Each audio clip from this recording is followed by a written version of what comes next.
वर्णिवेशरमणीयदर्शनं मन्दहासरुचिराननाम्बुजं पूजितं सुरनरोत्तमैर्मुदा धर्मनन्दनमहं विचिन्तये। गुरुर्ब्रह्मा गुरुर्विष्णु गुरुर्देवो महेश्वरः गुरुः साक्षात् परं ब्रह्म तस्मै श्रीगुरुवे नमः। ॐ अवतारिणे श्रीस्वामिनारायणाय नमो नमः। श्रीघनश्यामाय नीलकण्ठाय सहजानन्दाय च नमो नमः। हरिकृष्णाय परं ब्रह्मणे च नमो नमः। श्री सद्गुरु चरणकमलेभ्यो नमो नमः। बोलो श्री स्वामिनारायण भगवाननी जय, श्री ठाकुर जी महाराजनी जय, श्री हरिकृष्ण महाराजनी जय, श्री हरिघनश्याम महाराजनी जय, श्री सद्गुरुदेवनी जय, श्री पांचसौ परमहंसनी जय। श्री पुरुषोत्तम चरित्र अध्याय 46। सद्गुरु रामानंद स्वामी योगीश्वर एवा નીલકંઠ વર્ણીને જેતપુરની ગાદી આપે અને એ વખતે રામાનંદ સ્વામી સૌને એમનો પરિચય કરાવે છે। હે જગદીશ, તમે યોગીશ્વરના પણ યોગીશ્વર છો। તમે કાળમાયા કર્માદિકથી સદા સ્વતંત્ર નિર્લેપ મૂર્તિ છો। તમે નિર્મળ અને વૈરાગ્યના નિધિ છો। તમને તમારું પોતાનું જ્ઞાન સદા વિચળ છે। રામાનંદ સ્વામી નીલકંઠ વર્ણીને કહે છે કે તમે ગાદીને યોગ્ય છો। તમને કાળ માયા કોઈ વ્યાપે નહીં, તમારા આશ્રિત ભક્તોને ન વ્યાપે તો તમને ન વ્યાપે એમાં શું કહેવું। તમે કેવા છો? हे अक्षर में मुक्त अनेक तुम सम तो प्रभु तुम हो एक। सब विधि तुमको समर्थ जानी, ये अधिकार देन उर आनी। संप्रदाय धूर अब तुम धरना, वसुधा में मुनि संग विचरना। आप प्रताप जनाई अपार, करहु अनेक जन उद्धार। अक्षरधाम में अनेक मुक्तो छे, परंतु तमारा जेवा प्रभु तमे एक ज छो। आम आपने सर्व रीते समर्थ जाणीने मैं मारा मन में आ अधिकार आपने आपवानुं नक्की कर्युं छे। माटे हवे तमे संप्रदायनी जवाबदारी धारण करो अने पृथ्वी पर संतो साथे विचरण करो। वळी आपनो अपार प्रताप जणावी अनेक जनोनो उद्धार करो। मत मतांतरना वाद विवाद करनारा गुरुओना मदने हरो। आपना अनेक प्रौढ़ पराक्रमों ने प्रसिद्ध करो। वળી अनेक जीवोનું कल्याण करवा आ पृथ्वी पर मोटा देव मंदिरोનું निर्माण करो। रामानंद स्वामीए નીલકંઠ વર્ણીને આ રીતનો, સહજાનંદ સ્વામીને આ રીતનો ઉપદેશ આપ્યો। सागर सम संसार, सो तरन को सेतु सम। तब लीला विस्तार, हो वही यह कलिकाल में। सागर सम संसार, सो तरन को सेतु सम। આ વખતે તમે નાની મોટી જે કંઈ લીલા કરશો ત્યાં કળીકાળમાં સાગર સમ સંસારથી પાર ઉતરવા સેતુ પુલ સમાન બની રહેશે. તમારી લીલા કળીકાળના જીવો માટે કલ્યાણકારી રહેશે. માટે તમે હું જે કહું એ પ્રમાણે તમે કરો અને એ પ્રમાણે તમારી લીલાથી, એનું સ્મરણથી, એના ગાનથી સંસારના જીવનો ઉદ્ધાર થશે. તબ દર્શન કરહી એક વારા, સોજન નહીં જાવહી જમ દ્વારા. પશુ પક્ષી અરુ કીટ પતંગા, તવ પદ રજ પરશી જીહી અંગા. પવિત્ર હો વહી સો પુનિ પ્રાણી, જન્માંતર में हो वही ज्ञानी.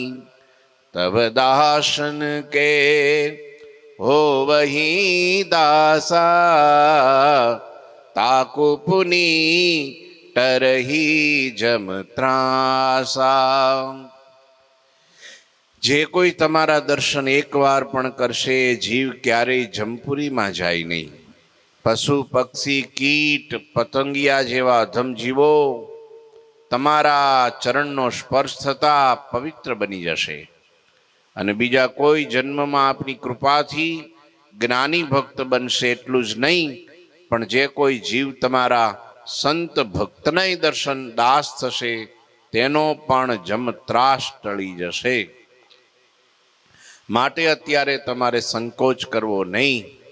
અત્યારે તમારે હવે તમારું જે અવતાર કાર્ય છે એનો પ્રારંભ તમારે કરવાનો છે. સંપ્રદાય में रही तुम्हारा पालही, धर्म पुरुष अरुदारा, कलयुग ताको बाध न करही, जनतजी अक्षरधाम विचरही. સંપ્રદાયમાં રહીને જે સ્ત્રી અને પુરુષો તમે પ્રવર્તાવેલા એકાંતિક ધર્મનું પાલન કરશે તેમને કળિયુગ ક્યારેય બાધ નહીં કરી શકે. અનંતકાળે દેહ તજીને તે અક્ષરધામમાં જાશે. શુદ્ર જાતિ અરુ સ્વપચ ही जाति भजन हूँ, से पद ले यह भाती, विप्र पुनि तब विमुख कहावे, સો પુનિ એસો પદ નહીં પાવે. શુદ્ર જાતિના સ્વપચ જાતિના લોકો પણ તમારું ભજન કરી એ જ રીતે અક્ષરધામનું પદ પ્રાપ્ત કરશે. પરંતુ જે તમારાથી વિમુખ હોય તે કદાચ વિપ્ર હશે તો પણ એ આવા પદને, એવા પદની પ્રાપ્તિ નહીં પામે. भागवत आदिक में यो कीना, नहीं है बचन हमार नवीना, तुम पुरुषोत्तम प्रभु अवतारा, नहीं जा नहीं सो जन भवहारा. આ મારી વાત કાંઈ નવી નથી. કેમ જે ભાગવત આદિ ગ્રંથોમાં આ રીતે જ કહેલું છે, તમે તો પુરુષોત્તમ પ્રભુ પોતે સાક્ષાત અવતર્યા છો. પણ જે જન તમને નહીં ઓળખે તે મનુષ્ય જન્મ વ્યર્થ ગુમાવશે. કરુણા સાગર કૃષ્ણ તુમ નર નાટક અવતાર, ઉદ્ધવી સંપ્રદાય કો સકલ લેવું સિર ભાર. હે કરુણા સાગર પ્રભુ, તમે તો મનુષ્ય જેવી લીલા કરવા અવતર્યા છો. માટે ઉદ્ધવ સંપ્રદાયનો બધો જ ભાર હવે તમારા શિરે સ્વીકારી લો. સુની શ્રી સહજાનંદ પ્રભુ બોલે મુખ સે બાની, जैसी आज्ञा आपकी करिहु ते ही प्रमाणी, करिहु ते ही प्रमाणी. આ બધું રામાનંદ સ્વામીનું કથન સાંભળી સહજાનંદ પ્રભુ મુખથી વાણી બોલ્યા, હે ગુરુદેવ, જેવી આપની આજ્ઞા હશે એ પ્રમાણે જ હું કરીશ. આ રીતનું ગુરુ દ્વારા કહેવાયેલું એ પ્રમાણે સત્ય કરવા માટે મહારાજ હવે જે લીલા કરશે એની કથા આ 46 તરંગથી 47 તરંગ પછીની કથા રામાનંદ સ્વામીએ નીલકંઠ વર્ણીને ગાદી સોંપી અને માગેલા વરદાન આપીને દેહ ત્યાગ કર્યો એની કથાનો પ્રારંભ થાય છે. કહે મુકુંદાનંદ ઉત્તમ અવનીપતિ સુનો, કૃષ્ણ કથા સુખ કંદ કહુ સકલ કલિમલ હરણ, કહુ સકલ કલિમલ હરણ. મુકુંદાનંદ વર્ણીએ કહ્યું કે હે અવનીપતિ ઉત્તમ રાજા, સાંભળો, હું તમને સુખનું મૂળ અને કળિયુગનો બધો જ મળ હરનારી હરિની કથા કહું છું. ભગવાનની કથા કેવી છે? સુખનું મૂળ છે અને કળીમળને હરણ કરનારી છે. કળીમળ એટલે શું? કળિયુગના જે લક્ષણો છે, જે કાંઈ કામ, ક્રોધ, લોભ, માન, ઈર્ષા, રાગ, કપટ, દ્વેષ, જે કંઈ છે, કંકાસ, કજિયા, આ બધું કળીનો મળ છે. જે કાંઈ કાવા દાવા, છેતરપિંડી, લૂંટફાટ, દુરાચાર, ભ્રષ્ટાચાર, અનાચાર, જે કાંઈ અધર્મ માત્ર છે, એ બધું કળીનો મળ છે. આ કળીમળ હરવા માટે બસ એક ભગવાનની કથા જ પર્યાપ્ત છે. ભગવાનની કથાનું શ્રવણ જે કરે છે અતિ પ્રીતિથી, એના હૃદયમાં કળીનો ભાવ ટળી જાય છે, કળિયુગ નીકળી જાય છે. ત્યાં કળિયુગ ટકતો નથી. કળિયુગ જોઈને પણ આશ્ચર્ય પામે છે કે અરે રે, મારા યુગમાં, મારા સમયમાં પણ મારે અહીં રહેવાનું સ્થાન નહીં. કમાલ છે, આશ્ચર્ય છે. તો કળીનો મળ જાય પણ ક્યારે? કે કથા શ્રવણ કરે ત્યારે. કથા શ્રવણ કરે એટલે દરેકની અંદર એમને પ્રેમ ભાવ વધે. કથા શ્રવણ કરવાથી લાગણી, આત્મીયતા, શ્રદ્ધાભાવ, પ્રેમ, સંપ આ બધું વધે. અરસપરસ એકબીજાના વખાણ કરે, એકબીજાના ગુણોનું ગાન કરે.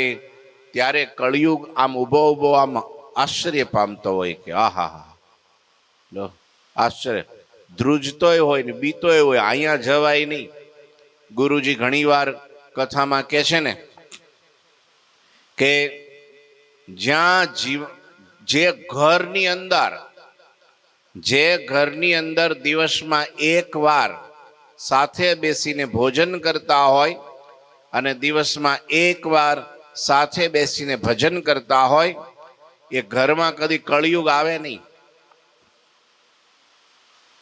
ત્યાં કળિયુગની જગ્યા જ ના હોય.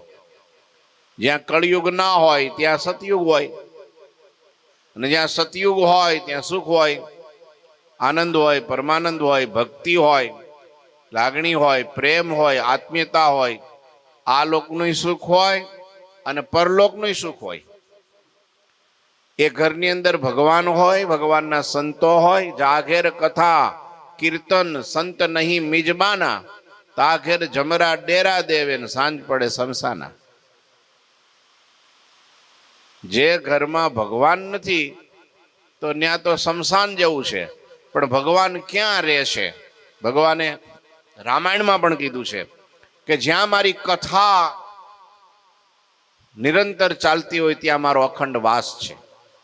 હનુમાનજી મહારાજે પણ ભગવાન રામચંદ્ર પાસે વરદાન માગી લીધું કે પ્રભુ, તમારે મને જો આપવું જ હોય તો એક વચન આપો. શું? કે જ્યાં જ્યાં કથા તમારી થતી હોય, રામ કથા થતી હોય, ત્યાં અખંડ મારી હાજરી હોય. ત્યાં સુખેથી તમારે કથાનું નિરંતર કથાનું શ્રવણ જ કર્યા કરું, બીજું મારે કાંઈ જોતું નથી. પૃથ્વી રાજા ઉપર ભગવાન પ્રસન્ન થઈ ગયા. એમની ભક્તિથી, એમની તપશ્ચર્યા સાધનાથી ભગવાન પ્રસન્ન થયા. માગો પૃથ્વી, માગો. ત્યારે પૃથ્વીએ શું માગ્યું ખબર છે? હે પ્રભુ, તમે મારા ઉપર પ્રસન્ન થયા હો તો મને 10,000 કાન આપો. કેટલા કાન? 10,000 કાન, 5,000 આ બાજુ 5,000 આ બાજુ, તો કેટલા થાય? 10,000 કાન. 10,000 કાન શું કરીશ? કે બસ એવું નહીં કે 5,000 આમ ને 5,000 આમ, તો કેટલા લાંબા થાય? 10,000 કાન સાંભળી શકે એટલી આ કાનમાં મને શક્તિ આપો કે હું તમારી કથાથી તૃપ્તિ જ ન પામું. કથા સાંભળ્યા જ કરું, સાંભળ્યા જ કરું, સાંભળ્યા, મને ધરો જ ન થાય, એનો સંતોષ જ ન થાય. એટલે 10,000 કાનનો લક્ષ્ય. 10,000 કાન આપો કે બસ આ કાન થાકે તો આ સાંભળવા માંડે, આ થાકે તો આ સાંભળવા માંડે, આ થાકે તો આ સાંભળવા માંડે. ત્યાં સુધીમાં પેલા ફ્રેશ થઈ જાય તો વળી પેલા થાકે તો અહીંથી ચાલુ થાય. પણ તમારી કથા કદી બંધ ન થાય ને કે દે તમારી કથા સાંભળતા મારા કાન થાકે જ નહીં. લ્યો, એ ભગવાનની કથામાં કેટલું સુખ હશે.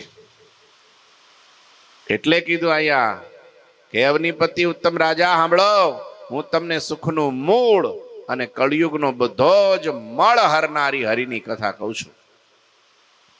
હમણાં કીધું ને રામાનંદ સ્વામીનો ઉપદેશ કે પ્રભુ તમારું અવતરણ આના માટે છે, અનેક જીવોનો ઉદ્ધાર કરવા માટે છે, ધર્મનું સ્થાપન કરવા માટે છે.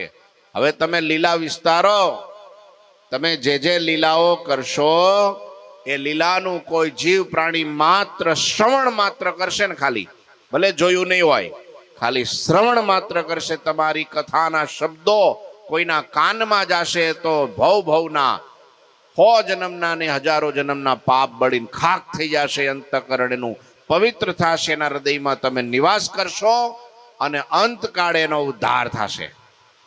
આ તમારી કથાનો પ્રતાપ છે. એટલે જગતમાં અખંડ કથાઓ ભગવાને વહેતી કરી. આદિ અનાદિથી આ એક ચાલી આવી રીત, એ પ્રથા કોઈથી બંધ થવાની નથી. એટલે કળીમળ ને હરણાની આપણી અંદર પણ જાય ને. ઘણી વાર કે કથા સાંભળવાથી મને યાદ નથી રહેતું, કથા શું સાંભળવી?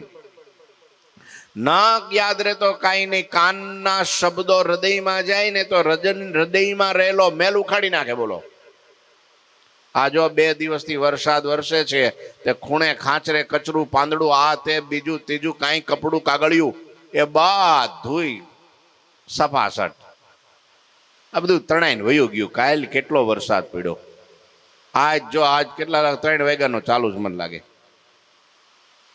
એ પહેલાનો છે 2 વાગ્યાનો ચાલુ છે. અમારે તો અહીંયા પતરા ધબધબાટી બોલાવી નાખે છે. મને તો ઊંઘવા જ નથી દેતા આખી રાત. એટલો અનરાધાર. કાલ કરતા આજનો વરસાદ રાતનો બહુ વધારે હતો. આપણને લાગે કે સીધો ધોરિયો જ આમ વસૂઠે છે. એટલો વરસાદ પડે ત્યારે ગમે ત્યાં ખૂણે ખાંચરે કચરું કાગળિયું કપડું કાંઈ પણ પડ્યું હોય તો બધું સાફ કરી નાખે ને.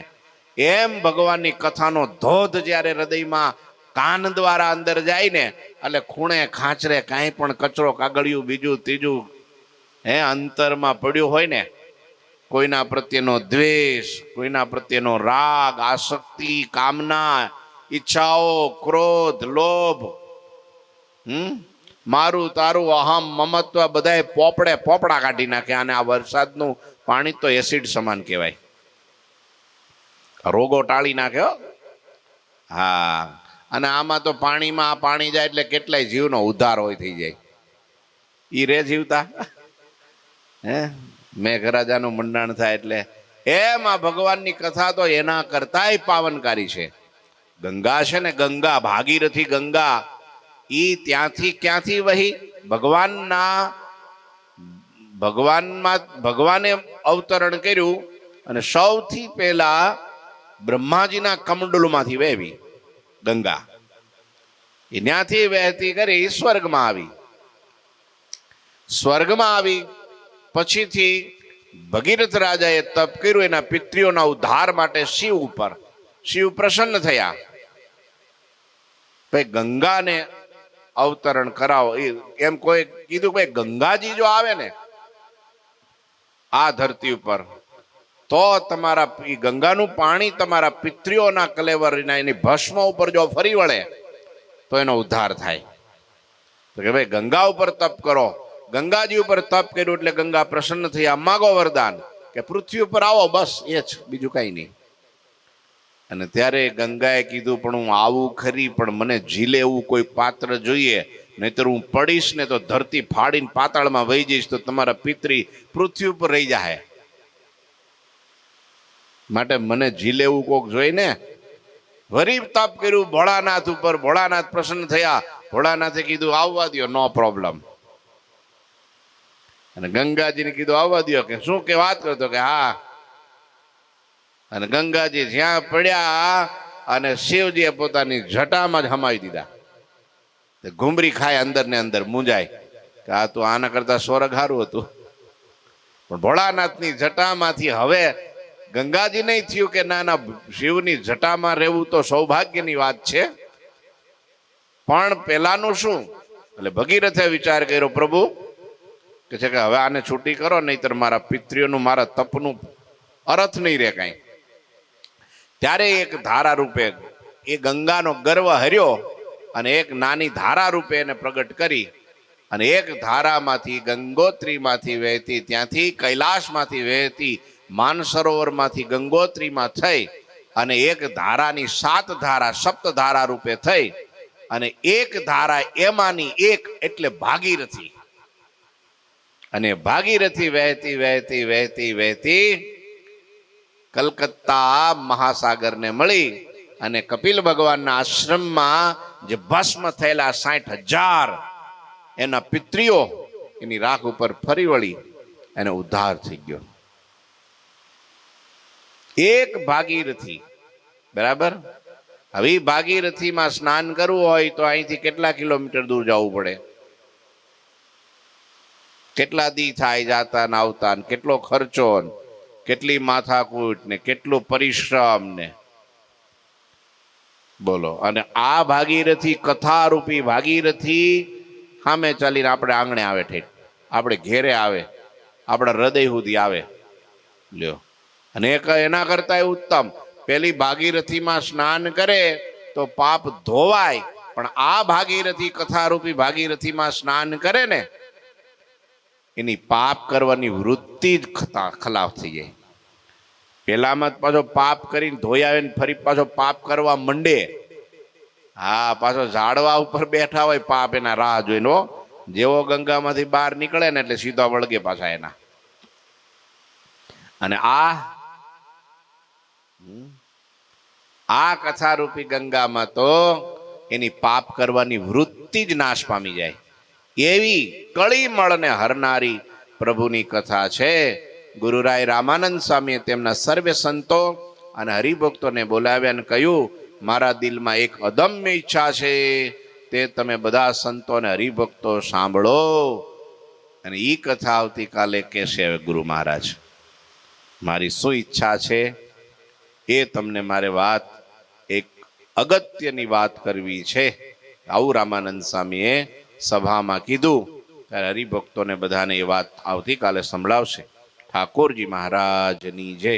શ્રીપતિમ શ્રીધરમ સર્વદેવીશ્વરમ ભક્તિ ધર્માત્મજમ વાસુદેવમ હરે માધવમ કેશવમ કામદમ કારણમ સ્વામિનારાયણમ નીલકંઠમ ભજે. શ્રી ઠાકોરજી મહારાજની જય. જય શ્રી સ્વામી.